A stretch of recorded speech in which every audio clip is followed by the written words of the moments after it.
Oduu keenya jalqabaatiin godina qeellam wallaggaa aanaa gidaamii keessatti raayyaan ittisa biyyaa dargaggoota mana amantaa charchii keessa turan 13 bakka tokkotti fuudhuun gammoojjii geessuun rashanuun dhagame.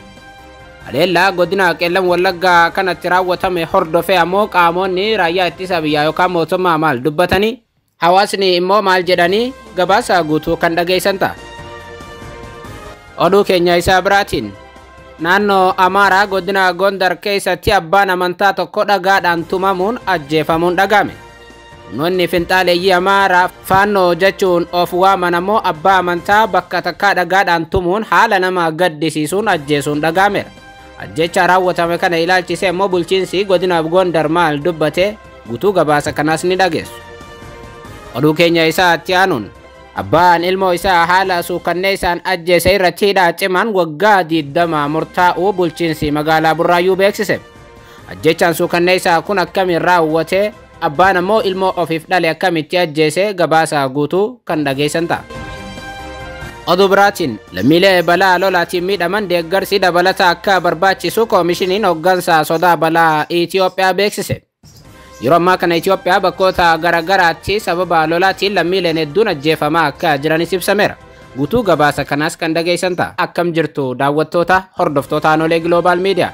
Oduuf odeeffannoo keenya guyyaa har'aa tokko jennee jalqabneeti jirra. Odeeffannoo keenya ijoo isaa dhageessan guutuu isaa kanneen isin biraan ga'u ta'a. Hanga xumura sagantaa keenyaatti dhaggeeffachuun yaada qabdan gara koomentiitiin nuuf barreessaa. Viidiyoon keenya namoota hedduu biraa akka dhaqqabuuf ammoo like share godhuu hin dagatinaa isiniin jenna. Kallattumaan gara gabaasa bal'aattiin isin qajeelcha. Oduu keenya jalqabaatiin godina qeellam wallaggaa aanaa gidaamii keessatti raayyaan ittisa biyyaa dargaggoota mana amantaa keessatti kadhannaa irra turan qabanii deemuun gammoojjii keessatti yoo xiqqaate namoota 13 rashanuun ajjeesuun ibsame. Raayyaan ittisa biyyaa haala nama gaddisiisuun garaa jabaachuun dargaggoota kana walitti qabuun ergaa bosona geesse haala nama gaddisiisuun ajjeesuun ibsameera. Sadaasa 24,2023 aanaa gidaamii ganda Maleekoo jedhamtu keessatti dargaggoota soomaa fi kadhataa turan halkan sa'aatii 6tti waldaa makaana Yesuus keessatti walitti seenuun dargaggoota baay'inni isaanii 13 ta'an qabanii deemuun gammoojjii keessa geessanii ajjeesuu ammoo maddeen achi jiran nutti himaniiru. Uummanni gandichaa hawaasni waliin ta'uun dargaggoota butamanii dhabaman kana erga barbaadaa turanii booda sadaasa 27,2023 reeffa dargaggoota kana kan arge yoo ta'u dargaggoonni kunneen ammoo haala nama gaddisiisuun ajjeefamanii gammoojjii keessa arguunis ibsameera. Dargaggoota haala gaddisiisaa kanaan ajjeefamanii maqaan isaanii adda ba'e Salamoon Dingataa, Jireenyaa Dingataa, Xaliilaa Lammeessaa, Tolinaa Lammeessaa akkasumas ammoo Taamirat Lammeessaa, Qabbanaa Bulchaa, Hiikaa Ayyaanaa, Geetaachoo Adarbee ammoo Siraaj akka maddeen ammoo AGM itti himanitti namoonni 2 hanga 3 ta'an ammayyuu ajjeefamanii maqaan isaanii kan hin bahin akka jiranis ibsameera. Dargaggoonni kun ammoo mana amantaa keessaa fuudhamanii ajjeefamuu isaanii ilaalchise qaamota mootummaa dabalatee waldaa makaana Yesuus Itoophiyaa hanga ammaatti humaan dubbanne. Qeellam wallaggaa dabalatee godinaalee wallaggaa afran keessatti waggoota 5 darbe raayyaa ittisa biyyaatii fi waraana bilisummaa Oromoo gidduutti lola gaggeeffamaa jiruun dargaggoonni haala suukanneessaa kana yoo ajjeefaman kun kan jalqabaa miti. Tibbuma darbe jechuun ji'oota muraasa dura dargaggoota 4 bakka tokkotti boolla ofiif qotataniin akka of ajjeesaniif ammoo haala nama gaddisiisuun raayyaan ittisa biyyaa rakkisaa turuu gabaafamaa tureera. Oduu keenya isaa biraatiin abbaa ilmoo isaa haala suukanneessaan ajjeese irratti hidhaa cimaan waggaa 20 murtaa'uun ibsame. Dhimma haalaan ulfaataa safuu fi aadaa saba keenyaallee faaleedha jedhan abbaan alangaa sanyii namoomsaa. Gochaan ammeenyaa daa'ima waggaa 1 fi ji'a 6 irratti raawwatame kun magaalaa Bishoftuu kutaa magaalaa Calalaqaa keessatti raawwatamuunis ibsameera. Himatamaan gocha kana duuba jiru immoo jiraatuma magaalaa Bishoftuu kutaa magaalaa Calalaqaa kan ta'e Asnaaqee Geetuuti. Himatamaan kun dubartii maqaan ishee Tigisti Gabree jedhamtu waliin jireenya gaa'ilaan ala akka abbaa manaatii fi haadha manaatti waliin jiraachaa turan. Yeroo waliin jiraachaa turan kanatti daa'ima Dinqisiiraa Asnaaqee jedhamu godhatanii jedhu waajjira abbaa alangaa bulchiinsa magaalaa Bishoftuutti abbaa adeemsa dhimmoota yakkaa adda addaa kan ta'an abbaa alangaa sanyii namoomsaa. Haa ta'u malee ammoo dubartiin himatamaa kana waliin jiraachaa turte himatamaa waliin jireenya waan dadhabdeef gargar ba'anii isheen gara magaalaa Finfinneetti deemuun jiraachuu jalqabde. Himatamaan kunis haadha warraa biraa waliin gaa'ila hundeessuun magaalaa Bishooftuu keessa jiraachuu itti fufe. Namoonni lamaan gargar ba'anis haati warraa duraanii wanta daa'immicha ittiin guddistu himatamaa gaafachaa akka turte galmeen abbaa alangaa kun ni dubbata. Daa'ima kana guddisuuf jireenyi waan itti ulfaateef yeroo adda addaatti gara himatamaa kanaatti gara magaalaa Bishooftuutti dhuftee qallabaa gaafachaa turte jedhu abbaan alangaa kun. Haaluma kanaan akka lakkoofsa Itoophiyaa adoolessa 23 2015 haati daa'imaa kun daa'ima ishee waggaa 1 fi baatii 6 qabatte gara magaalaa Bishooftuutti imalti. Wayitaa ishee mana abbaa warraa ishee duraanii geessu inni mana hin turree jedhan. Kanaafis ammoo daa'ima ishee qabattee hanga inni hojiidhaa galutti achuma mana isaatti haadha warraa isaa ammaa bira taa'uun eeguu dubbata waajjirri abbaa alangaa kun. Sa'aatii 2 erga ta'e booda himatamaan gara manaa yommuu galu daa'imaa fi haadha daa'ima kanaa manatti arge. Kallattiidhumaan maaliif daa'ima kana qabattee gara manaa dhuftaa kan jedhuun lola achumatti jalqabee jedha abbaan alangaa sanyii namoomsaa. Lola erga kaasee booda himatamaan haadha warraa isaa duraanii manarraa fageessee ari'ee gara manaatti ol deebi'uu dubbatan. Daa'ima isaa rafee ture akkuma rafetti fudhatee gadi ba'uun gara naannoo Bataskaana Rufaa'el jedhamutti geessuu dubbate abbaan alangaa kun. Achi booda ammoo daa'ima umriin isaa naannoo waggaa 1 fi baatii 6 kana akkuma inni rafee jirutti morma hudhee muddee qabee jiran. Akka inni hafuura hin baafanne godhee achumatti ajjeesuu dubbatan. Sana booda Bataskaanuma kana cinatti lafti balfi itti gatamutti gatuu dubbatan. Balfa sana keessa qotee achumatti awwaaluu abbaan alangaa kun dubbataniiru. Himatamaa Asnaaqee Geetuu ilmoo isaa bifa suukanneessaan erga ajjeese booda gara mana isaatti deebi'e.